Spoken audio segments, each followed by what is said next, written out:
Acts chapter 27. When it was determined that we should sail for Italy, they delivered Paul and certain other prisoners to a centurion named Julius, of the Augustan band.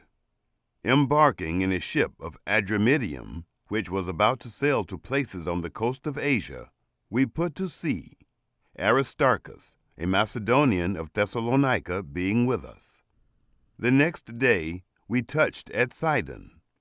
Julius treated Paul kindly and gave him permission to go to his friends and refresh himself. Putting to sea from there, we sailed under the lee of Cyprus, because the winds were contrary. When we had sailed across the sea, which is off Cilicia and Pamphylia, we came to Myra, a city of Lycia. There the centurion found a ship of Alexandria sailing for Italy, and he put us on board. When we had sailed slowly many days, and had come with difficulty opposite Cnidus, the wind not allowing us further, we sailed under the lee of Crete, opposite Salmone. With difficulty sailing along it, we came to a certain place called Fair Havens, near the city of Lasea. When much time had passed, and the voyage was now dangerous, because the fast had now already gone by, Paul admonished them and said to them, Sirs, I perceive that the voyage will be with injury and much loss, not only of the cargo and the ship, but also of our lives. But the centurion gave more heed to the master and to the owner of the ship than to those things which were spoken by Paul. Because the haven was not suitable to winter in, the majority advised going to sea from there, if by any means they could reach Phoenix and winter there, which is a port of Crete, looking southwest and northwest. When the south wind blew softly, supposing that they had obtained their purpose, they weighed anchor and sailed along Crete, close to shore. But before long, a stormy wind beat down from shore, which is called Euroclydon. When the ship was caught and couldn't face the wind, we gave way to it and were driven along. Running under the lee of a small island called Clauda, we were able, with difficulty, to secure the boat. After they had hoisted it up, they used cables to help reinforce the ship. Fearing that they would run aground on the Syrtis sandbars, they lowered the sea anchor, and so were driven along. As we labored exceedingly with the storm, the next day they began to throw things overboard. On the third day, they threw out the ship's tackle with their own hands. When neither sun nor stars shone on us for many days, and no small storm pressed on us, all hope that we would be saved was now taken away. When they had been long without food, Paul stood up in the middle of them and said, Sirs, you should have listened to me, and not have set sail from Crete, and have gotten this injury and loss.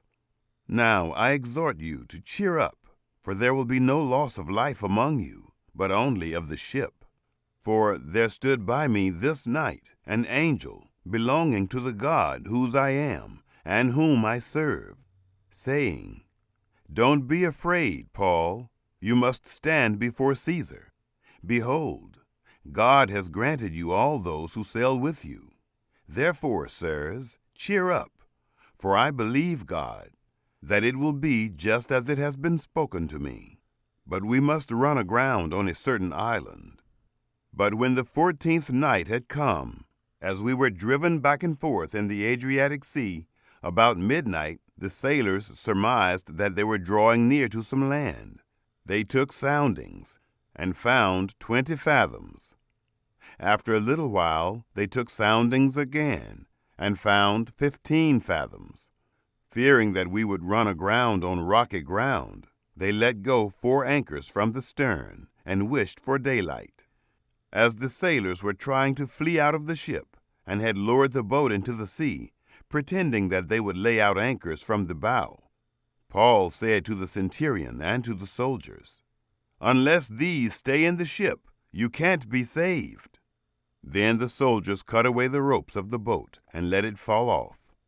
While the day was coming on, Paul begged them all to take some food, saying, "Today is the 14th day that you wait and continue fasting, having taken nothing. Therefore I beg you to take some food, for this is for your safety, for not a hair will perish from any of your heads." When he had said this and had taken bread, he gave thanks to God in the presence of all.